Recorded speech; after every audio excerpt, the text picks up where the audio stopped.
once we get that right, which is for me the most important thing, that they have, first of all, respect. The second one is commitment. The third one, passion. Those three ingredients are non-negotiable.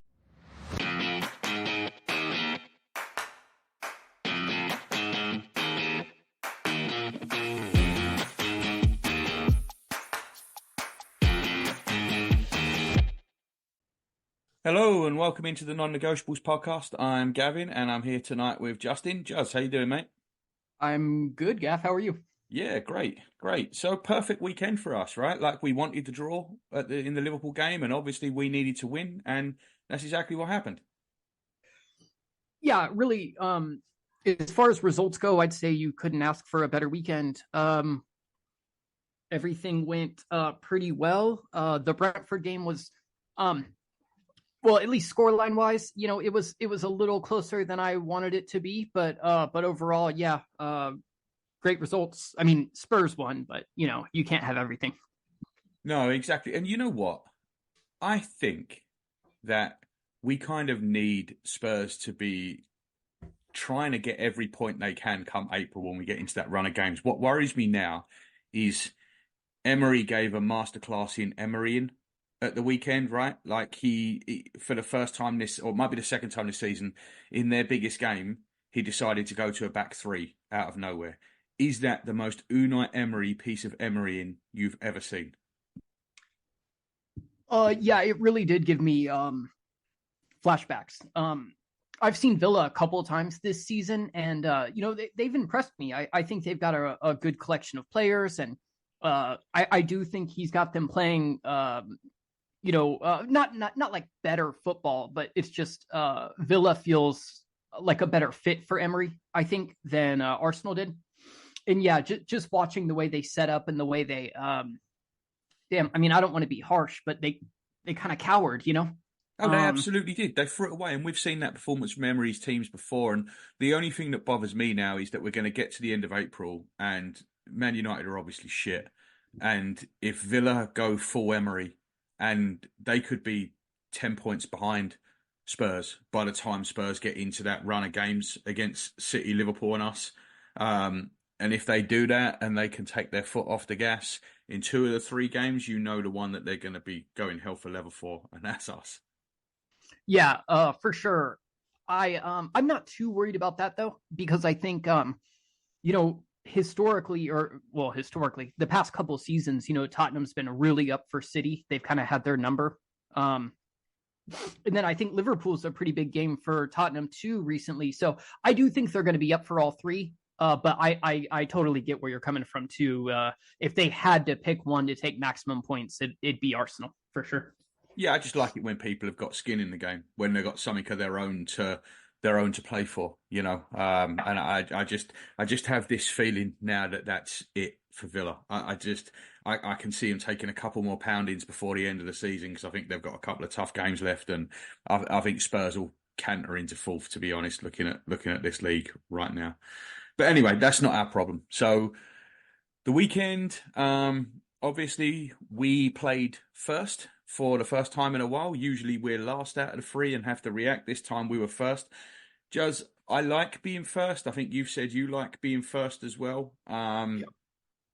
Do you think it makes a difference to the atmosphere around the ground as much as how the team react when we went into that game knowing that we could go top rather than desperately trying to keep in the title race? Does that make a difference? As far as atmosphere, I mean, you'd know better than me. Honestly, you've been in the ground a lot more. I would think so. I would say, in playing last, there's like probably an added amount of. I tell you where it shows, Juz. That last 10 minutes when we're at 1-1, desperately trying to get back into it.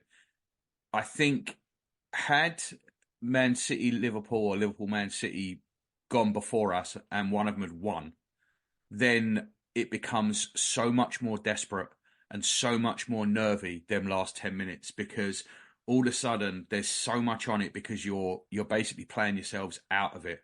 And I think that to me is where the difference comes. I think it makes that last 10 minutes more frantic and a lot harder than it was, because I didn't feel panicked. Even with 5 minutes to go, you knew there was a fair amount of stoppage time going to be thrown up. I still wasn't panicked at that point because I know what this team can do. Had we been staring down a situation where it would have left a draw, would have left us 5 points behind rather than still right there, I think that feels different, and I think the energy would transmit to the field differently. Yeah, I mean, I would say you're probably right there. Just pressure kind of turns up to 11 unnecessarily, so you know what I mean. I do think, though, correct me if I'm wrong, but we should be decently fortunate. Like Liverpool still being in Europa, they're always going to have Sunday games. I don't know how much has been moved for TV yet. Plus, we've got FA Cup quarterfinals. Mm-hmm. City and maybe Liverpool are going to be in a semi-final. Wolves are probably going to be in a semi-final. So all our games on April 20th are going to move. So there's going to be a lot of jigging around yet. Liverpool, yes, Europa League, that will push them into Sunday quite often. But I feel like us and City are also going to be Sunday and Monday quite often because Sky are going to want us in the prime time spots. True. So, yeah, it's going to be interesting to see where these fixtures that are going to get jigged around actually slot in. Because I don't know, last year it definitely seemed like, and again, you know, we were out of the Europa League really by this point. We were about to go out. But still, we seemed to follow City every single week. City seemed to be before us, and we were constantly reacting to what they were doing. Yeah. Hopefully we can go before them a few times, because I do think it makes a difference. But we're going to have to see how these fixtures work out. Yeah, I agree, and yeah, I remember that last season. It definitely made things a little more a little more sticky for everybody. Yeah, I am a little concerned. I'd say this Liverpool game at Anfield, was their last really tough game.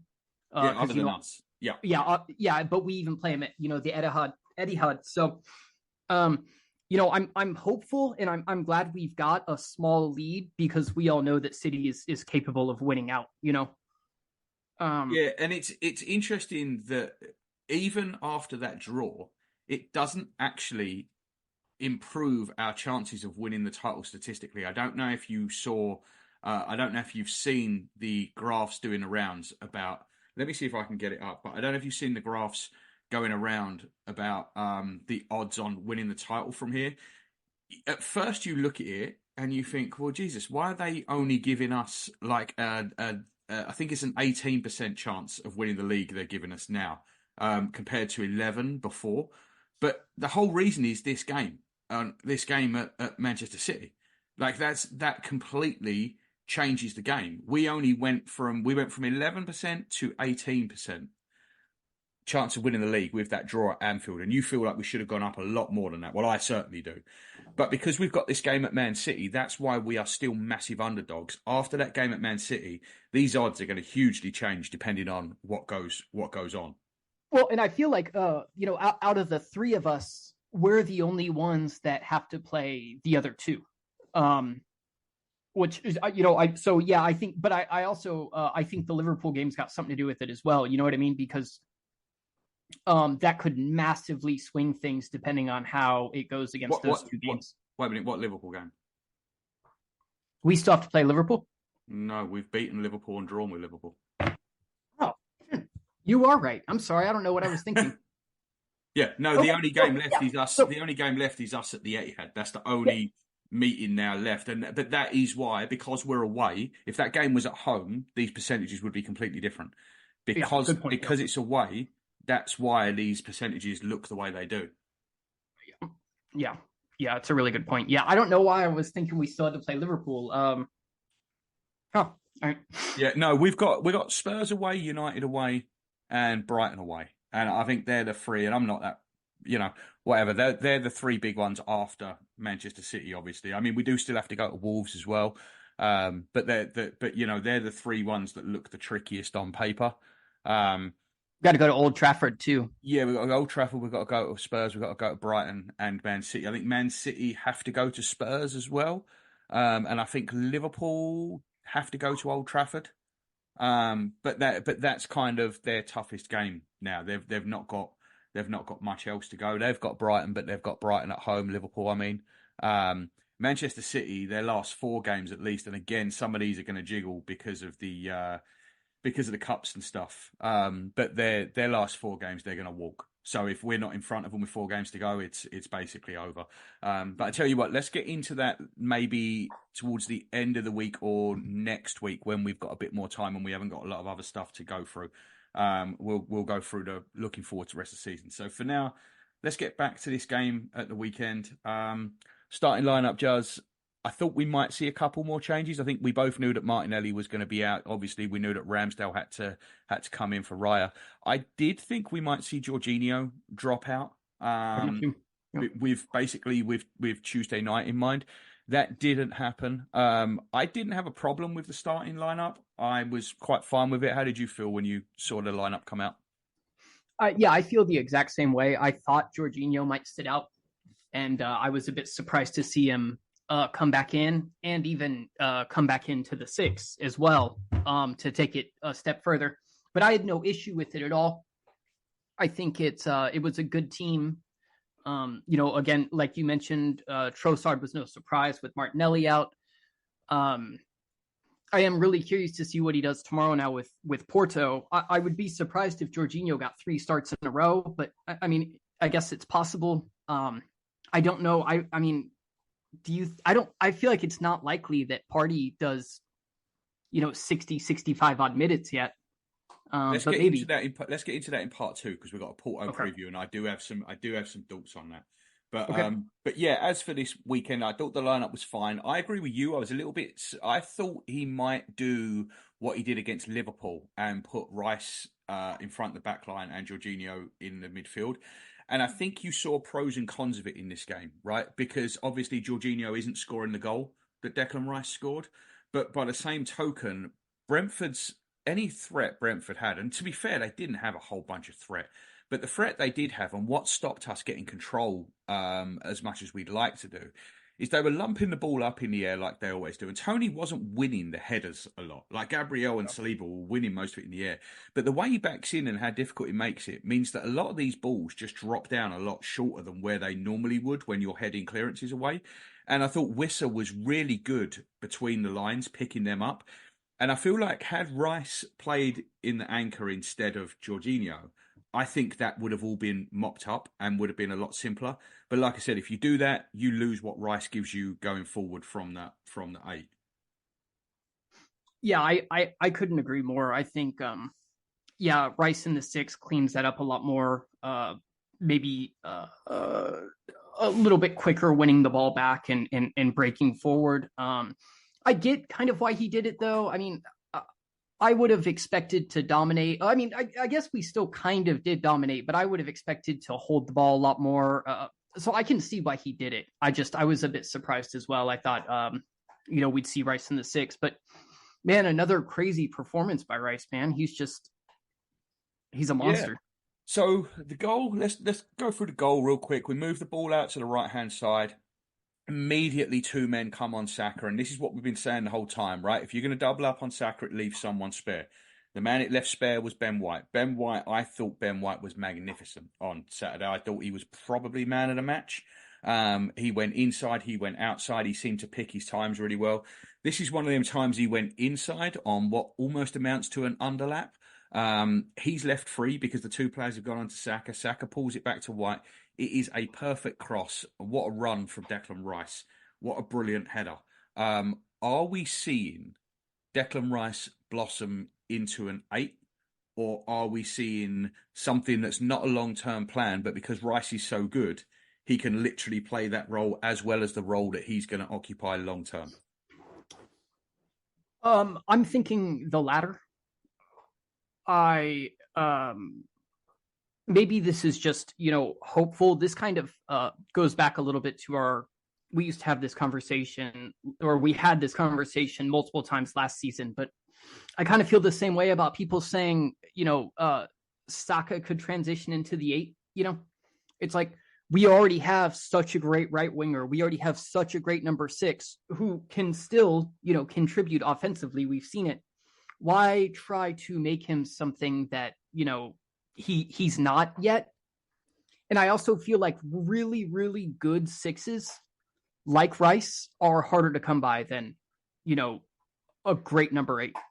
That's exactly the point I was going to hit on, because I think particularly in this system that Arteta likes, we know he loves the single pivot, right? There's this narrative out there, or a myth, whatever you want to call it, that when Jorginho and Rice play, there's like 2 6s and then Odegaard plays in the 10. It's like a 4-2-3-1. It's not. It never is. It is a single pivot system that Arteta plays regardless of who's there. Everybody moves around, but they revolve around certain anchor points, and that single pivot is one of them. So either Rice plays there or Jorginho plays there. It's never both. It's always one. And I just think in that system, finding that player is probably the hardest part. And when you've got one that right now isn't the best in the world, no matter what we want to say, you look at any metrics you like, Rodri is still in front of Declan Rice. Rice is a magnificent player and he's been phenomenal this season, but Rodri is still a little bit of a better player than Rice. Because what Rodri does is Rodri plays the Rice role, but he does it and he's got more of Partey going forward. Do you know what I mean? Like Rodri is more of a combination of the two. I think Rice will get there. Rodri's got 2 years on Rice. I think Rice will get there, but I don't think he's there yet. But I do think that position is the hardest one to fill. I think it's a lot easier for us to find one of those midfielders than it is to find someone play where Declan Rice plays. Yeah, 100%. Obviously I feel the same way. I feel like, there's like 5 players in Europe that can do, what like Rice and Rodri are doing to the level they're doing it. You know what I mean? Yeah, I mean, and the thing is, we're looking at how dominant we've been and how locked down, and we all love this. We're not conceding any shots on target. We don't do that with Thomas Partey playing in that role. Do you know what I mean? Like I think Partey's a better footballer than Rice is right now, but Rice is such a dominant athlete and he's such a dominant defensive personality. Partey can't get close to what Rice does there. We could not control games in this way with Partey in that role instead of Rice. I agree. And no disrespect to Thomas, but I feel like Rice is so much more like switched on too. I know he is 100%. He is 100%. It's more his game. Yep. So yeah, I think it would be a big mistake to kind of try to be converting him to the 8, but I do think that these like runouts that he's getting in the 8 is only going to improve his game long term. Other thing is, as we're playing further forward, right? Like look at Rodri for Man City now. Rodri is that pivot, but he also scores quite a lot of goals. Rodri, he does, and he gets forward quite a lot. So I think even though he is that player for us, it doesn't stop him from getting forward entirely because we play within 35 yards of the opposition's goal half the time. Yeah, so I'm not really too worried about it, but yeah, just at least my hope is I just want him cemented in that 6 for a while.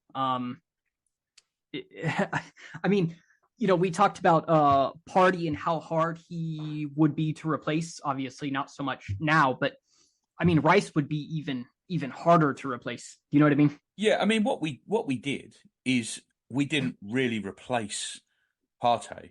We changed the system. Right, like that's what we did. We just changed what that role was within the system, not completely because it's still that same single pivot. Everything still goes around it, but we changed it into a more covering role rather than a progressive role. And whether that means that Zinchenko has to come on the ball a little bit more, whether that means Odegaard drops back a little bit more, whatever it means, what we did, and Ben White also coming in from the other side makes a difference. And I think that's all we did is we just basically changed that role. So the first half, Judge, was a little bit of a nothingness, really. We had all the ball without really creating too much in terms of chances. And then, of course, right at the end, we get the disaster that strikes. It's a bad error from Ramsdale. He basically divers too much. And it's funny because about 10 minutes before that, I was texting with Moaning Imran. And I said to him, we've got a problem. here with Ramsdale now because he's been absolutely destroyed. He's taking too long to get rid of the ball when it comes to his feet. He always wants an extra touch. And it was noticeable. And I don't know if it's noticeable because his game has changed or because I'm now used to watching the way David Raya does it. I don't know which it is. To me, it looks like Ramsdale is now thinking rather than playing his normal game. That's what it looks like to me. And I think the goal is a pure consequence of that. He doesn't do anything wrong as in he's trying to open his body up and get it away. He doesn't do anything wrong there. He just takes too long to do it. And I also think he's whacking the ball aimlessly more now than he ever did last season. I mean, you could see it in the Brentford game, the amount of times he kicked the ball straight out of play. And that's simply because he's lumping it up the field without thinking. Where are you on that? What did you see? Mate, I mean, I'm not too worried about it. Well, I'm not worried about it because he's not going to play again. So it doesn't, long term, it's got the game is done. It's over. We won it. I'm more about what you thought about it in that because we're not going to see Ramsdale again now, bar a catastrophe for David Raya. Yeah, I mean, I kind of just chalked it up to maybe like some rustiness. It's been a while since he's played. I think I 100% agree with you that it seems he's going like less on his goalkeeping instinct. I think he is thinking things through a lot more, and I don't know if that's I feel like he kind of invites pressure to himself because he dithers. Yeah, I agree. Yeah, but I mean, Wissa closes down a lot anyway, but he was definitely given encouragement because a couple of times Ramsdale took too many touches on the ball, and that's what gave Wissa the encouragement to get in there, right? I don't know that Wissa even closes Raya down that fast. Probably not, and I do think that now that we've seen Raya quite a bit, he really is good at playing out from the back. And he starts at a different position too, Judge, because when Gabriel passes that ball back to Ramsdale, Ramsdale is also on the goal line. He's inside the 6-yard box.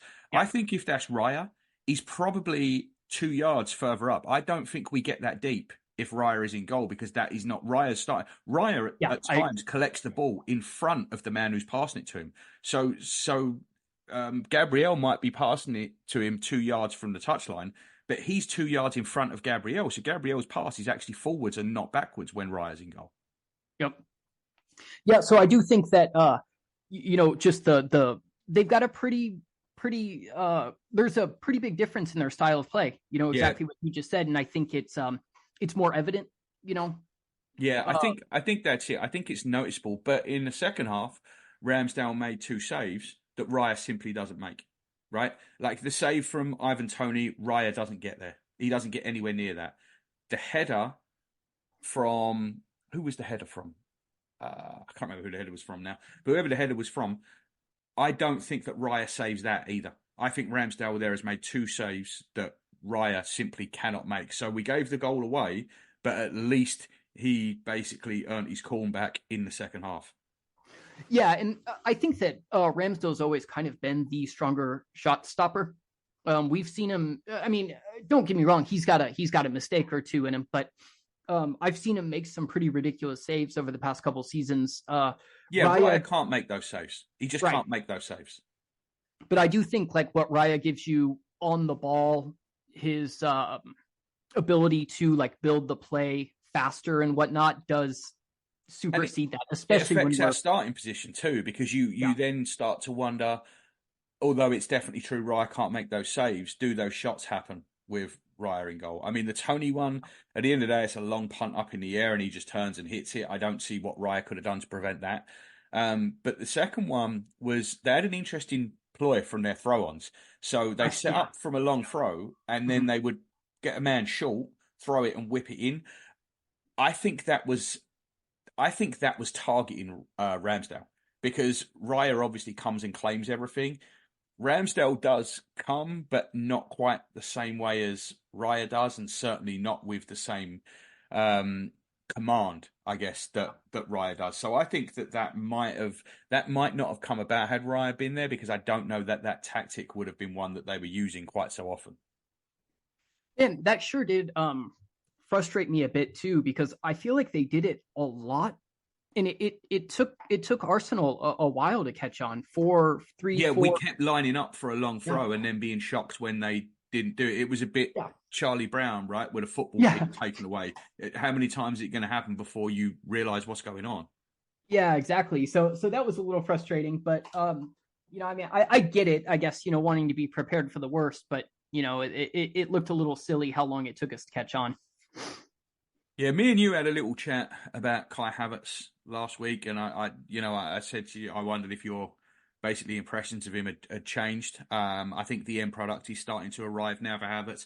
It's funny, I was going to go and get a clip of it actually, but just before Christmas, we were talking, it was me, you, and Paz were on here, and I said to you I thought Havertz would get 15 goals this season, and you two were incredulous. I think you might have even laughed at me, and I wouldn't have blamed you. But I think he's kind of on pace for that now, right? Like I see that end product being there. Let's ignore his terrible miss after Jorginho put him through with that brilliant through ball, and he definitely wasn't offside. Had that have gone in, and the ref would have gone back, that would have been allowed. That was an awful finish, and I don't ever feel that confident with Kai when he's going through like that. But he gets himself in these positions, man, and that's a good header at the end there to get that on target. I mean, the goalkeeper maybe will be a little bit disappointed with it. But that whole move, the ball from Odegaard, I thought was excellent again. That's a fantastic ball from Ben White. That was really... Odegaard sees, he's a bit like Bergkamp like this. He sees the next touch, right? So he plays a pass knowing what he's forcing the receiver into doing with the pass, right? He put that ball where Ben White's only option was to clip it back the way he did. And obviously it was brilliant from White. This was one of them times where he went on the overlap, unlike the first goal when he went on the underlap. It's a brilliant ball again, and brilliant from Kai at the near post. And that's his second late winner against Brentford this season. Yeah, his end product, it's definitely come on. I mean, he's really turned it up a lot. And I'm impressed. He's doing better than I expected. I do remember a little bit that conversation we had pre-Christmas that you're talking about. Just to like make it completely clear though, I like Kai a lot as a number 9. I just he would not be my first choice even amongst the guys we have as the left 8, but I like him a lot at 9. I might even like, I mean, I think it's based on the opponent, but I almost like him there more than Jesus, especially right now. I think what he does for the team is really interesting. Well, it was a funny one because when Jesus came on, Jesus went up top and Havertz moved into that left 8 role. But because we were chasing the game, he wasn't really playing like a left 8, was he? He was almost playing like a second striker because we were chasing the game. It was a bit like, was it the Southampton game that Trossard came on, played left 8 and was really good? Yeah. But he wasn't actually playing left 8. He was basically playing as a secondary striker, which is basically the same role as Kai was playing before Jesus come on. I mean, the only thing that really happened is Jesus was then like up there with Kai more than anything else. Yeah, definitely. And I've heard him described a few times recently as like a 9.5 or a 9.5, position wise.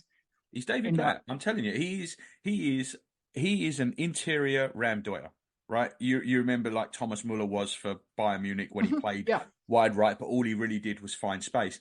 That's what Kai Havertz is, man. Kai Havertz, whether you start him at false 9, whether you start him at left 8, and I think over time, right, we are going to forget these positions, right? I don't think we're going to be talking about 9, false 9 and all this. Yeah. I think that's going to go away in the next few years because I think players are about roles, not necessarily about positions. Yeah. And I think with Kai, he's an interior Ramdoyer. He's what he is. And it doesn't matter where he starts. He finds the same pockets of space. Whether he goes forwards into it or backwards into it, it's kind of immaterial. He just finds pockets of space. Yeah, and that's a great way to explain it, and I see football heading in that direction as well. But yeah, it's great, mate. I mean, I'm really glad he's kicking on. I wasn't super psyched about the signing, but I never wished him ill. I really hoped he would do well, and I think we're giving him a significantly stronger platform here at Arsenal to perform than he had at Chelsea, and I think it's great too that the fans, especially the match-going fans, have always shown a lot of support, even in the beginning when he was struggling a little bit, and I think that's really helped his confidence too. Yeah, well, let's spend a few minutes now on everybody's favourite subject, officials. The referee was a wanker. the VAR were just as bad. So let's come across some of these points. So first thing is we'll look at the Kai dive. And I want to be clear, it was 100% a dive. But there is contact there, and that is why it wasn't a second yellow card. I am fine with that being a second yellow card, as long as when everyone else does it, it's a second yellow card. And I have not seen a yellow card given for that to anyone else. Have you? Have you seen anyone given a yellow card when there is contact? No, I In don't. fact, I mean, put it this way: if the ref gives that as a penalty, does VAR overturn it? I don't think they do, because there was contact on the thigh. Kai's already going down. Kai is already going down. 100% that is a dive, but that just doesn't get given as a booking. So, Thomas Frank, let me tell you what Thomas Frank said after the game. I actually don't think Havertz should have been on the pitch when he scored the goal. For me, it's a clear dive in the penalty shout. If you see that slowly, the diving is clear. Maybe it's difficult for the ref, but the linesman should have seen it. That is absolute bollocks. And let me take you back to what he said last year, which was after the game when they had an offside goal given. He said, "Referees are human. To have a mistake is human. It's been going on in football for 100 years. In fact, I hope it happens again, because that shows why we are human." Can you see the difference in them two quotes there, Juz? yeah, I mean, and I feel like this season more than any other, we're seeing a lot of managers get like egg on their face with this. Was it Ange that was like, you can't respect the referees? Yeah. And then the next week, it's just so funny. We're seeing some like really serious hypocrisy this season, more so than I feel like we normally do. Yeah. I'm fine with it, honestly. I think it adds just another layer of kind of drama, entertainment to the whole thing. It's very WWE, right? Yeah, exactly. Yeah. So, but the refs were awful all game, though. I mean, Brentford's plan was clear. The ball was in play 49 minutes out of 100. It was less than 50% of the time. It's actually in play less than our game in Porto. Imagine that. By the way, our other games where the ball is in play that little are also against Brentford. So, it's quite a clear plan from their point of view. They were diving an awful lot. Ivan Toney was diving around all over the place. He was also throwing elbows all over the place, but he was diving around, and I didn't notice anyone screaming for yellow cards when their players were throwing themselves on the floor and hanging around for 10 minutes trying to slow the game down.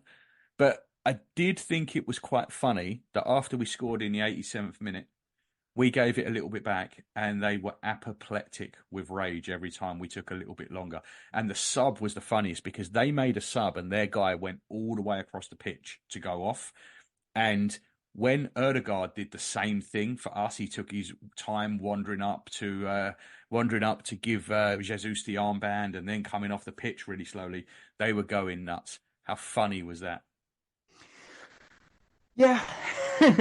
Yeah, I mean it's pretty amusing, but I mean, I don't know, man. I just feel like it's so ingrained in the game now, you know what I mean? And I just feel like Arsenal, more than any other club, and this could be just my bias showing, but we do the same things that everyone else does, and I feel like it comes down so much harder on us, Oh, it celebrating does. the The magnifying glass is on us, man. The magnifying glass is on us. It always is.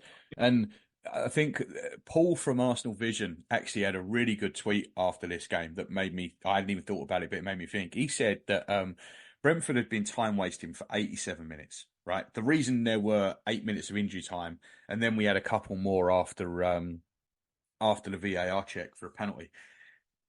They had 8 or 9 minutes then. It ended up being 10, but they had 8 or 9 minutes on the clock to get it back. And what he said is that that's not really fair that they get to waste all that time and then get it back when they need it. And what should have happened at 90 minutes is the ball should go up, the ref should stop the game. He should then turn to Martin Ødegaard and say, 8 minutes of injury time for their time wasting. Do you want it or not? I mean, that would be a really interesting and probably deter a lot of time wasting if that was. I mean, I don't think you can do it. Like, what happens if it's a draw? And there's so many reasons why you couldn't do it. I was just thinking about the hilarity and how crazy Ivan Toney and Thomas Frank would have gone if he'd have done that and Ødegaard just turned around and went, end it. No, I mean, it would have been hilarious for sure if that happens. So I will say though, Gav, I don't think we could have asked for like a better warm up or practice game before Porto. I agree. Than this one. I think it's going to be huge, and we're going to see a similar game plan, on Tuesday. And it's funny because after Porto, we played Newcastle, we just blew them away, but their intent would have been to do exactly what Porto did, just in black and white stripes instead of blue and white stripes. And then before Porto, we've got a warm-up against Brentford, who again have got a similar game plan, just in red and white stripes and not black and white, blue and white stripes. Yep. So I think that'll benefit us quite a bit. Yeah, I agree. I think it's the keeping the ball out of play, the rolling around, the diving around. That's exactly what Porto's game plan is going to be. So we've had 90 minutes now to get used to it, and we're going to have another 90 minutes the same. Even the fact that we start a goal down, it's kind of similar coming out of half time, right? We needed a win. We'd given away that stupid goal right on half time.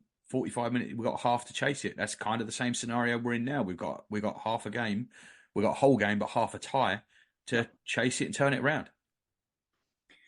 Yeah, and I think it's going to be really, really important to like the crowd at the Emirates. I think they need to be on the referee and be on Porto from the first minute about time wasting as well. I think that's going to be huge, and I think we could help kind of turn the screw on time wasting a little bit if the crowd is cognizant of it and I agree. We'll come on to that in the second half. We've got a few bits on that. So, Juz, we're going to break now. We'll come back in the second half and we'll do the Porto preview, but we'll also touch on the City-Liverpool game and everything that went on over the weekend, because I think now we're at that stage of the season again where it's not just about us, it's about what the other two do as well. And obviously that was a big result for us on Sunday. So let's go through that and the connotations for it. So, Juz, I will see you after the break. All right, mate.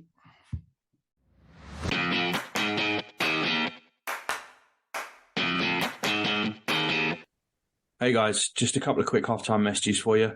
Firstly, we'd really appreciate it if you could leave us a 5-star review on your favorite podcast app. It really helps us reach a wider audience, particularly on Apple Podcasts. Secondly, we're on all the social media platforms as the NN Pod.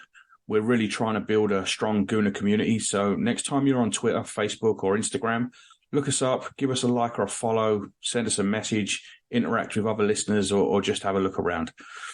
Thanks for listening from myself, Paz and Juz. We really appreciate it.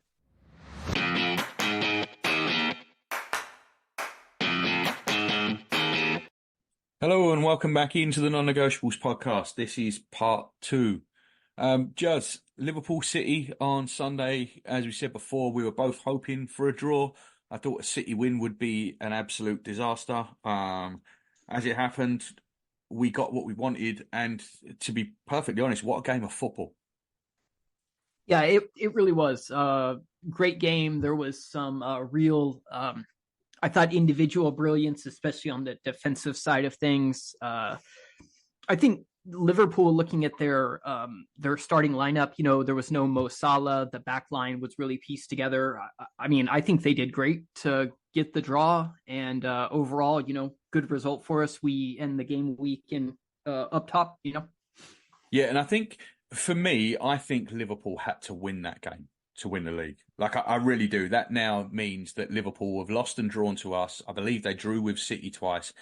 I'm just not sure you can win the league and not beat anyone around you, which they now obviously haven't done. I really do think Liverpool needed to win that. And, I know a lot of people, the narrative is that Liverpool dominated that second half, and they kind of did. But City still had some really good chances. I mean, Doku hitting the post, and they did have some good chances. I think Foden had a decent chance in that second half. Oh. There was still chances at both ends, but I just thought it was a really, really good game. Luis Diaz, I think he's Kulusevski with a really good tan. Some of those misses were just outrageous. Yeah, I don't really know. He's like a really hard player to figure out. I think when they first signed him, I thought he looked, really impressive, especially coming from where Portuguese league, right? They got him Porto, from yeah. He came from Porto, I think. But I feel like as time goes on, I'm like less impressed by him. Not to say he's not a good player, I wouldn't take him, but I do feel like he's pretty streaky. Yeah. Yeah, for sure. I mean, he goes long spells without actually contributing anything, goals or assist wise. Put it this way, he's no Sadio Mane. Definitely not. No. And it's funny. I find it kind of interesting because I feel like for as competitive and like solid as this Liverpool team is, they've got a lot of players like that. I feel like Gakpo, Diaz, I mean Gakpo. I think Gakpo's slightly worse than you. I don't see Gakpo. I don't see how Gakpo's playing in the Premier League. I'll be honest with you. I think he's an awful player. I know you like him, but I think he's a terrible player. I don't think he'd get in West Ham's team. Jota's got an end product. Like for all you can say about Jota, I don't think he's the best footballer in the world, but he reminds me a little bit of Pedro. Remember Barcelona and Chelsea Pedro? It reminds me a lot of him, where you watch Jota play and he buzzes around and he works hard, but you don't think he's got much. And all of a sudden you look up and he's scored 2 goals. Jota's got that thing about him. Basically, he's the opposite of Luis Diaz, because Luis Diaz is running with a ball and you think, oh my God, what a player. And all of a sudden the ball's in the 6th row of the stand and you're like, well, how did that happen?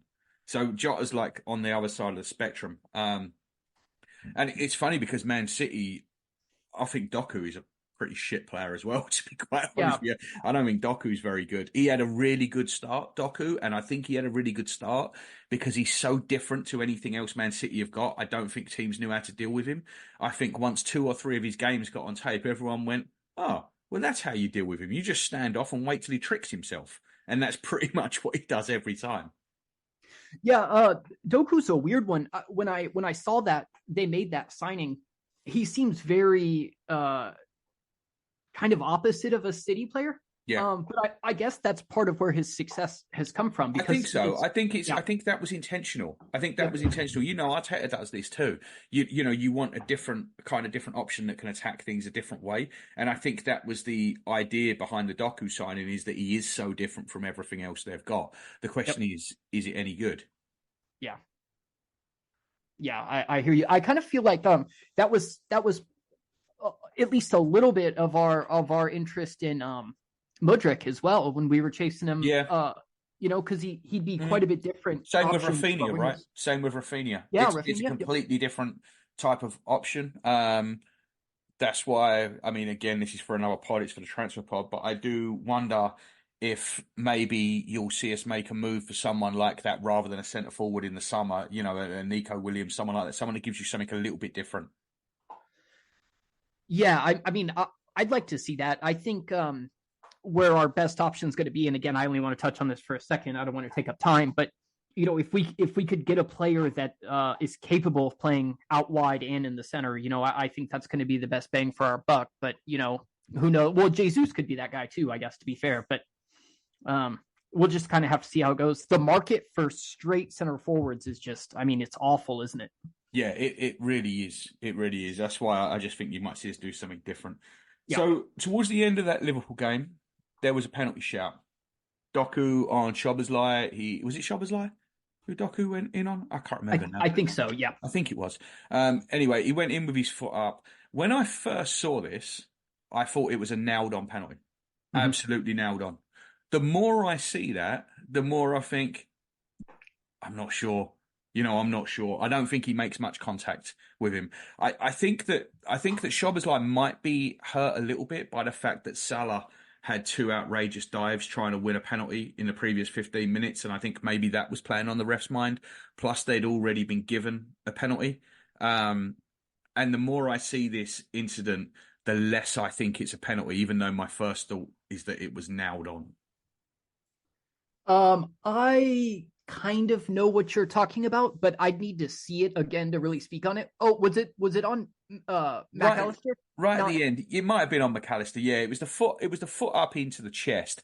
But it's one of them where it's like the opposite of what normally happens. Normally, you see a tackle, and then you see the replay, and when they slow it down, everything looks working in slow motion. This is like the exact opposite. It happens, and in real time, you think that's a nailed-on penalty, and you can get stills that make it look like a nailed-on penalty.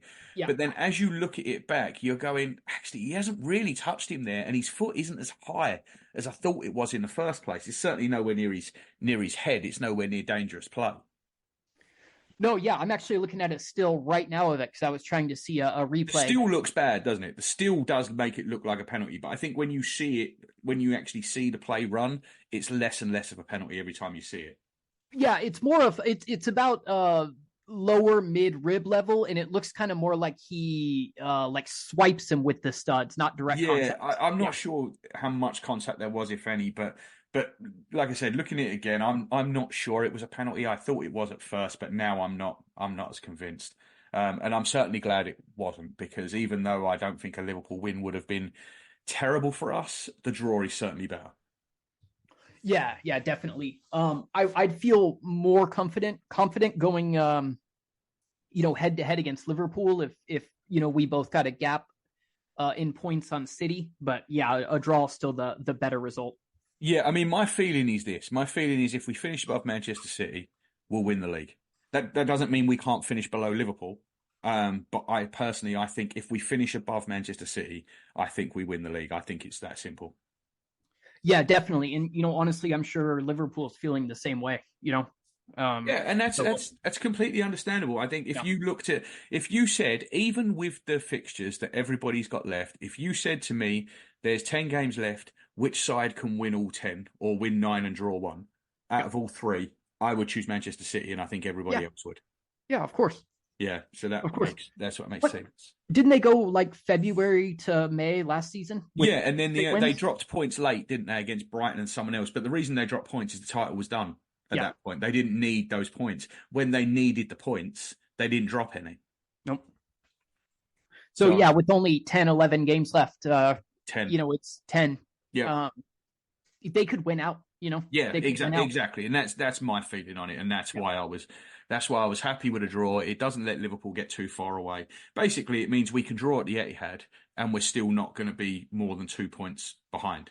And I think that opens up the possibility of drawing at the Etihad. Whereas I think if one of them had have won, I think we would probably have had to win at the Etihad. Now I don't think we've got to win. We've still got to win 9 at the other 9, but I think now we can draw at the Etihad, which I don't think we could have done certainly not if City had won. Yeah, it just gives us a little breathing room. I think essentially maybe one more mulligan. For the end of the season, but we really need to win out too if we can. I mean, if it's possible. Yeah, for sure. All right, let's move on to the game on Tuesday night, Porto. We all know what happened over there in Porto. Lost 1-0, last minute strike. It was a terrible game over there. Porto did exactly what they wanted to do: slow the game down, break the game up, keep the ball out of play. They're going to try and do the same thing at the Emirates. I think it's going to be a very, very different game at ours. Porto came into the last game in some patchy form. They seem to have picked up a bit since then. They did beat Benfica 5-0 at the weekend in the league, which is obviously a big result. They are still cut adrift from Sporting and Benfica, but they are finding some form now. Juz, in terms of the starting lineup for Tuesday night, you touched on it a bit where you said you weren't sure if Jorginho could basically do another 90. What are you feeling on that? Well, man, it's kind of a tough call, isn't it? Because I'm not sure Jorginho can start, 3 in a row like we discussed earlier. I don't think Partey is ready to start, even fitness-wise, if he is. I mean, he's been really poor and rusty in his 2 appearances. Yeah, I don't think you can start Partey in this game. I think Jorginho will start. I just don't see a world in which you can start Partey. He's not looked good when he's come on. He generally does take a little while to play himself back in. This is not a game. This game and the Etihad are not games. I don't think Partey starts either game because I don't think either of them are games that you can play your way into. Yeah, I would agree with that. The only other thing I can maybe think of is Havertz coming back to midfield and Jesus gets the start. But I think Jesus is going to start, but I think Jesus is going to start on the left wing because Trossard is that's just interesting. dropping stinker after stinker whenever he starts. I thought he was really poor again at the weekend. I mean, we didn't touch on this, but Ramsdale, had that been Martinelli starting on the left wing, I think Ramsdale has 2 assists. I mean, the first throw out when Trossard would have been clean through and he just didn't have the pace to get away. And then the second one was with the kick. And I think if that's Martinelli, I think both of them end up in the back of the net. And it's not just the fact that he's not as quick as Martinelli. I just don't think he's played very well when he started. I think he's a lot better coming off the bench. And I think in these big Champions League games, you need Gabriel Jesus. So my personal opinion is that Gabriel Jesus is going to start on the left wing. Yeah, that's a good shout. And I actually, I mean, I'd like to see it. You know, it still gives us, you know, Trossard is a really good like 12th man. You know, like you said, he's a lot better coming in and impacting the game. So I think that's kind of, you know, best case scenario. We still get an informed Havertz in the 9. You know, Jesus is more analogous, I would say, to Martinelli than Trossard is, and then you still have Trossard to come off the bench if we need, you know, an extra push. So I'd be all for it. I like that move. I didn't consider it myself, but I like it a lot now that you said that. I mean, and obviously we know Raya's going to come back in goal for Ramsdale. And the other change that I do think is going to happen, I think Zinchenko will start. I thought Kivior was poor on Saturday. I don't think Kivior's been as good as everyone kind of wants him to be over the last few weeks. I think he's been carried a little bit by the players around him. And I think removing Martinelli in front of him caused him all sorts of problems at the weekend. I think I said to you, didn't I, that he kind of hit the Rob Holding wall. You remember when Rob Holding come in against Palace and, you know, and he had a couple of good games and then all of a sudden he just hit that wall where he couldn't maintain it. I think Kivior might have hit that point on Saturday where it now becomes obvious. And like I said, I just think his performances were good in the previous few games, but I don't think they were as good as people were trying to make them be. He was only ever there as a makeshift. And I think with Zinchenko getting 20 minutes at the weekend, I think that's it. I think Zinchenko will start against Porto. I'd be totally fine with that. I think Kivior's been okay. I do agree with you though. I don't think he's been as good as like the public sentiment has made him out to be. I don't think he's looked totally out of place or anything, but but you know what I think he's it the is. Weak link, you know. There is this weird narrative around Zinchenko that I have never understood. There's this narrative that he can't defend, which is absolute bollocks. He absolutely can defend. We just ask him to do something different, right? That's all it is. We don't ask him to stand at left back and play as a left back. So if he's out of position occasionally or whatever, it's because he's been told to do that. And I think the narrative around it makes people want to go, see, every time, you know, something happens there. And I think with Kivior coming in and just standing at left back, which is what he's doing, people are not noticing because you watch the game in the way you've always watched it and not in the way that you probably should watch it now. You don't realize how much you're missing by not having Zinchenko there. And I thought you could really see it at the weekend. I thought Zinchenko made a difference when he came on, giving us another person, another outlet and being more comfortable on the ball. And I just think that a lot of it is narrative driven where people just want to see someone stand at left back. I was actually going to bring this up in part 1 when we were talking about the 6 and with regards to Rice. I think with Rice in the 6 and in like the form he's in right now, I think bringing in Zinchenko back to left back is going to be just a huge game changer for us, you know, because it also lets Ødegaard play further forward because Ødegaard doesn't have to come and get the ball off of Rice because you've got Zinchenko that can do that. Yeah, so I'm really excited to see that. I could see him starting. It seemed a little soon to me. You know, considering there's just been a couple days since, you know, he got 20 minutes. But yeah, if he's up for it, if he's fit enough to start, man, I'm all for it. And I think it could be pretty transformative. Well, there's 2 reasons for why I think it will happen. First off, this is such a big game. It's such a big game. We have to win this game. So it's a huge, huge game. Secondly, after this game, we've got 19 days before we play again. So, you've got you've got 5 subs. So if Jesus and Zinchenko start and one of them has to come off, you got 5 subs. It ain't that big a deal. And they've got such a long time to recover before we play again. If they go away with the national sides, whatever, we can't control that anyway. But I think there's such a long gap between the Man City game. I just don't see why you wouldn't start them. Yeah, and I mean, if you go strong in the beginning, maybe we can get 2-3 first half goals and pull them off early too. That'd be ideal. And we really should try to put this to bed, as fast as possible, not dawdle on the scoreline or anything. So I think it's a good idea. I'd go as strong as we can and hope we can peg them back and then have the freedom to make the changes we need to. Yeah, and this is what Arteta said in his press conference. He was asked what we have to do differently tomorrow in comparison to what we did in the away leg in Porto, and his quote is, "We're certainly going to have to tweak a few things to generate much more than we did against them last time. It's the level of the Champions League. You're facing top teams. The fact there are 2 games as well plays on your mind, and we're going to have to be better tomorrow." I just don't think he's going to roll that same lineup out that we did in Porto and expect it to be different. And without, like I said, I just don't think you can play Kiwior with Trossard in front of him. I just don't think you can do it. I think it's a disaster waiting to happen.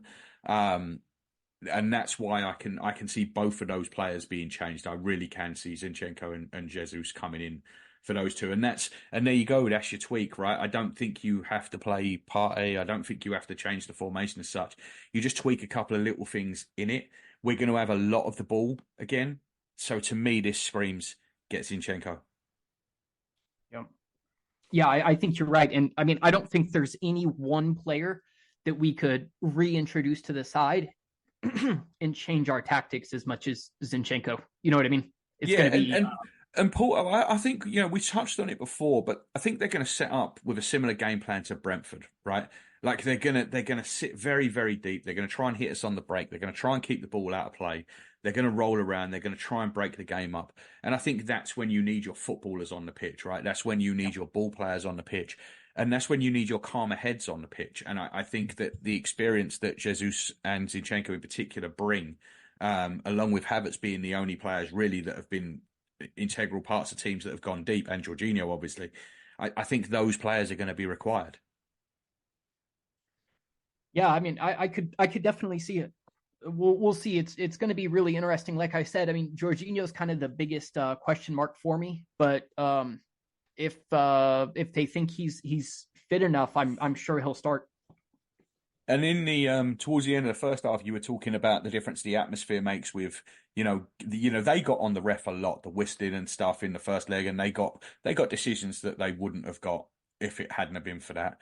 And Arteta was asked about the part that the crowd are going to play, and he said, "I think that the impact they can make tomorrow is incredible. I don't think that they really realise. So we need them playing. We need them playing every single ball with us. We need that emotion controlled as well to understand that the game can go through certain phases, and we have to be really intelligent to push in the right moments. It's a beautiful opportunity to live in these nights. It's been 14 years, and everything that we put in is going to be worth it." And I think that's the saying that I don't think they realise. I think he's wrong. I think they do realise that. I think we all see the impact the crowd has in these European games on these European refs. And I think the atmosphere is going to be absolutely bang on tomorrow night. And I don't think Porto are going to be able to get away with what they got away with in the first half. Like, the ref isn't giving them a free kick from every corner like he did in the first leg. Yeah. Yeah. I imagine the atmosphere is going to be insane. Yeah. First Champions League knockout game in 7 years, right? Yeah. 7, 8. And we haven't won one in 14. Yep. And then on top of that, those evening games, I have a feeling the atmosphere is going to be like electric, and I think it needs to be. I think it's going to be similar to the Newcastle game, where you get a few extra hours to get a few beers in before the game. I think they're pumping the atmosphere up with the pyrotechnics and all the flags and really trying to get everyone up for it. And I think the club have done really, we criticised the club a little bit at the start of the season for what they did with regards to the tickets, and maybe they'd worked so hard to get the fans on side and build back. And then I think that they did destroy it a little bit in the first half of the season with the ticket allocations, the kind of breaking up the Ashburton army a little bit. Yeah. But over the second half of the season, they really seem to have kind of come together again. The atmosphere against Liverpool and then the atmosphere against Newcastle was absolutely phenomenal. Now, obviously, Liverpool's it's a title clash, and Newcastle, there's obviously some needle from the last couple of years, and especially what went on at St James's. But this game's the same. There's needle from Portugal from that first leg where we all saw what Porto were doing that game. So I think this atmosphere will be electric, and I think the crowd know exactly what they've got to do. Yeah, I hope so. I mean, this is it's going to be absolutely massive, and man, I really hope we go through. I think another round of 16 exit in Europe would just be absolutely gutting. So.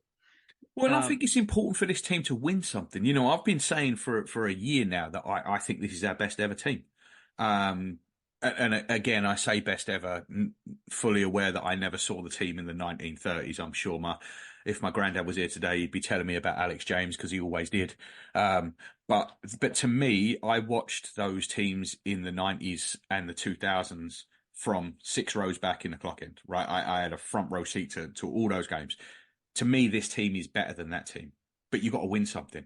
And going out of the FA Cup, it might have seemed, it seems to some people like they don't count the FA Cup and this and that. I see it as another chance for a trophy gone. Yeah. And we've only got 2 left now, and they're the 2 big ones. We have to go through tomorrow night to stay in this competition and keep the hopes of 2 alive. Yeah, couldn't have said it better. I am always a little surprised at some of the fan perception of the FA Cup. I mean, it's a huge trophy to me. We've won it more than anyone else. I'm always disappointed to go out. I wonder if that's part of it though, just because we've won 14 of them and we've won so many of them recently. Do you know what I mean? Not in the last couple of years, but before that, in the previous 10, I think we won 5 of the previous 10. So I think that is part of it because we have won it so often. So recently, I think we get a bit blasé about it. Yeah, spoiled, really. Yeah. And I guess, I'm sure that does play a part. And, it's been a while since, a Premier League title. We've never really done great in Europe. So I get the mentality of really wanting those. But I also don't think we have to give up on the FA Cup just for a chance at success in the other 2. Yeah, I agree, and that seems to be something that people have landed on, right? You can't do everything, so you've got to give this away. And I just don't, there's a lot of the memes going around, right? The red pill, blue pill thing. Mm-hmm. Do you take the red pill and win the title, or do you take the blue pill and win the Champions League? It's not like that. They're not mutually exclusive. First off, you can win both of them together. Secondly, they're both really, really hard things to win. So if you give yourself a chance in both, your chance of winning something goes up that little bit higher. Yep. Yeah, I hope we start putting, especially if we can get a big trophy this year, whether it's Champions League or the title. I do hope that we can put a little more effort back into the cups next season, because they have seemed largely like write-offs to me. Well, our squad's got better year on year, right? I think we can say that. The first thing, that the famous 5 phases, right? So Arteta comes in, and the first phase really is cleaning all the dead wood out. Then he starts on basically fixing a nucleus of the squad that's there. Then he goes on to building the first 11. Then he goes on to try and give himself some depth. And then he gets to the point where he's got different things what he can do for different formations. I think we're almost there. I think we're close. We've been a bit unlucky that we've missed Timber all year. We've missed. You can't say you're unlucky to miss Emil Smith-Rowe or Thomas Partey or Gabriel Jesus or Oleg Zinchenko for big chunks of the season, because and Tomiyasu. That's just what they are. Spoiler alert: if we start next season with all 5 of them are going to miss half the year again. I think we've just got to accept that that's the way it is with them. But I think at least 2 of them are going to go in the summer, maybe 3, and they'll be replaced by people that are a little bit more durable. So I think that is the thing now. It's building that squad where we can attack on more fronts. Am I sorry, I don't want to derail your point. Am I making this up in my head, or didn't we just give Tomiyasu a contract extension? It's not official, but Oh, yes, okay. it looks like it, which is why, and again, I don't want to do the transfer pod now, but Yeah. that's why, as much as I am gutted to say it, I think Zinchenko is going to go in the summer. I think Really? he'll be, yes, I do. I think he'll be gone. It's 2 years left, so you've either got to re-up or you've got to sell. It's decision time. Giving Tomiyasu a new I don't see how you can keep Tomiyasu and Zinchenko. I just don't. I don't see how you can keep two players that cannot stay fit. I think you can carry one. I don't think you can carry two. We're being strongly linked with Hato, the left back from Ajax. Yep. My opinion is that Zinchenko will go, and it might not be Hato, but I think a left back will come in, and I think Zinchenko will go. I think Emil Smith-Rowe is going to go, and I think we will do everything we can to sell Thomas Partey, and I don't think we will be able to. That's how I see it. But we'll go on the transfer pod another time. Yeah. Like a lot of the mindset here, because I'm right outside of Amsterdam, is that Hato's future is in defensive midfield. So that'll be an interesting one as well. It's a perfect slot in for Zinchenko then, right? Yep. Yeah, that's kind of where I'm going with it. I think having someone that can play fullback, center back, and maybe has a future in defensive midfield is the exact type player that Mikel would want. And I mean, I think you could even see that same stuff about Timber as well. So we're obviously trying to go with a very, very high level technical back line. Yeah, and players that play across multiple positions, because that's what you need. So as for the rest of the Champions League, with the view to winning it overall, we're still joint third favourites with Bayern Munich. We're at 6-1. City are the favourites. They're a little worse than evens. Real are second at 9-2. It's interesting that even though we're facing this second leg deficit, we're still joint third favourites for the competition, right? I mean, that shows you the faith that everyone else has in us, certainly in Europe, even if not in the Premier League. Yeah, it's kind of weird. Yeah, I mean, I agree with you, but even like Bayern to be joint third with us, I mean, they're having one of their worst seasons in a while, and they're already through though. That's the thing. Like you got to remember that we're still got to come from one down, whereas Bayern are already through. I think that changed it. I also again, it's the home and away thing, right? Like if we were one down going to Porto, we wouldn't be joint third favourites. It's the fact that they're coming back to the Emirates. But that, all I'm saying is that just tells you what the general consensus is around this team and how good this team is and how good this team can be, is that even though we are one down from the first leg, we're still joint third favourites to win the whole thing. Yeah, this is actually this season, I mean, is actually a really good opportunity, I think, for the Champions League for us if we can make it. I mean, Madrid is still Madrid, City is still City, but I think we really are about third favorites. I think we're capable to beat anybody in it. Obviously, City, Madrid are the two tough ones, but anything can happen. I feel solid about our chances, especially, I mean, we got to get past Porto, but I'm looking at the round of 16 fixtures right now, and I'm just, I feel like we could go really far here if we're, if we avoid Madrid. And interestingly, after this round as well, the quarterfinal and semi-final stages are drawn together. So we'll know our path after this game.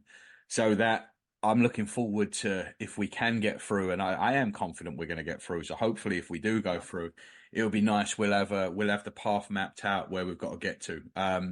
I do agree. I think it was Rio Ferdinand that said that it's a shame that they do this because the draw is quite exciting, not knowing who's come out of the hat. And I do agree a bit with that. But I do think this adds a different kind of excitement when you've got to beat so and so to go on and play X in the next round. You know what I mean? Like there is still something exciting about knowing that path, even though it's probably not the same as waiting to see who comes out of the hat. Yeah, for sure. And I think, with as meticulous as Arteta is, I think it does give us a little bit of advantage knowing and being able to prepare for it as well. So we'll see who's your. Do you, maybe we shouldn't do this, but who were you hoping for in the round of or the quarters? I honestly, at this point, I don't think it matters. I think they're all strong teams in it that are left now, right? Like your Copenhagen's, your Salzburg's, those teams are all out. You know, you would have said, well, Lazio looks quite soft, they're out. You know, so I think at this point, quarterfinal, semi-final, I mean, whoever you get is going to be a tough game. Who we got? We got Real Madrid, Barcelona, Bayern Munich, Inter Milan. Do you know what I mean? Barca's not through yet. Yeah, but they're gonna go through, right? Didn't they draw away? I've got it right here. Yeah, they drew away, so they're home, but it's Napoli. Yeah. You never know. Yeah, no, it's not. It's not that. But then again, Napoli's not an easy task either. Do you know what I mean? Like Napoli's still a tough team. So honestly, I'm not one that goes for if we can get this, unless you're saying to me, you know, in the round of 16, of course I wanted Copenhagen, right? We all wanted Copenhagen. I think at this stage, I just think that goes out the window. I just think they're going to be tough ties, whoever you get in the quarterfinal and the semi-final. I really don't have a preference of anyone over anyone else. I wouldn't be bothered by Bayern Munich, Real Madrid, and Man City. Honestly, unless they get each other, we're gonna have to beat them both at some point in this. And even if they get each other, we've still got to beat one of them. So I would prefer not to go Real Madrid, then Manchester City, and then the final. But you know, in reality, I don't think I really care.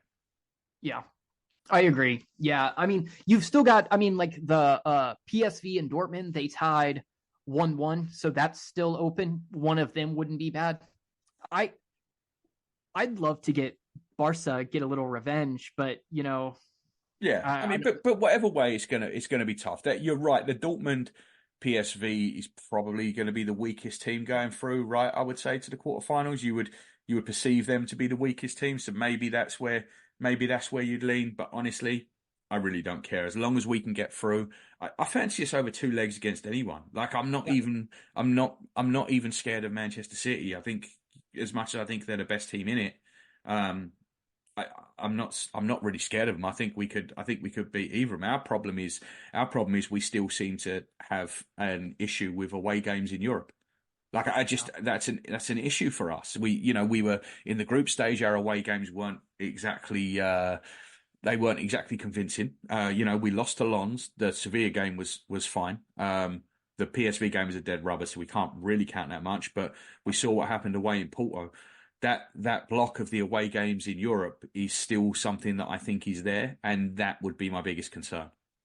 Yeah, and it's really interesting too because that Porto game, we were in really good form, scoring a bunch of goals, and it's like it all really went out the window, and that's just how I feel them away games in Europe are. Like Lens, we was it 6-0 at home against Lens? Yeah, I think we managed to lose away. Like it's crazy the difference that it makes home and away, but it does make a difference. And I think sometimes we've been out of this competition so long, we forget how difficult all of these away games are. And I think I'm as guilty of it as anyone else. Even back in the day when we were really good, the away games were always a problem. Yeah, I mean, we've got to be one of the biggest, best clubs in the Champions League. How should I? We're like we're the biggest club never to have won it. Yeah. There's no doubt about that. We're the biggest club never to have won it. 100% we are, and it's like we said it before, right? It's a blight on our record. It's a stain, and we've got to put that right. I mean, the old red pill, blue pill thing. I would, if I could have my choice at the magic hat, the Champions League is the one I want. That would be the one I want. It doesn't work like that. It doesn't mean you shouldn't be going 100% out for the league, but I do. If all things being equal, the Champions League is the one that I really want. Yeah, we've not done it, Exactly, and that's what it is. We've never done it, so that's the one I really want. Okay, mate. All right. Well, let's leave it there, and we'll come back. Maybe we'll see if we can get together either after the Porto game or certainly before the end of the week. And I will see you then. All right, sounds good, mate. All right, mate. Good night. All right.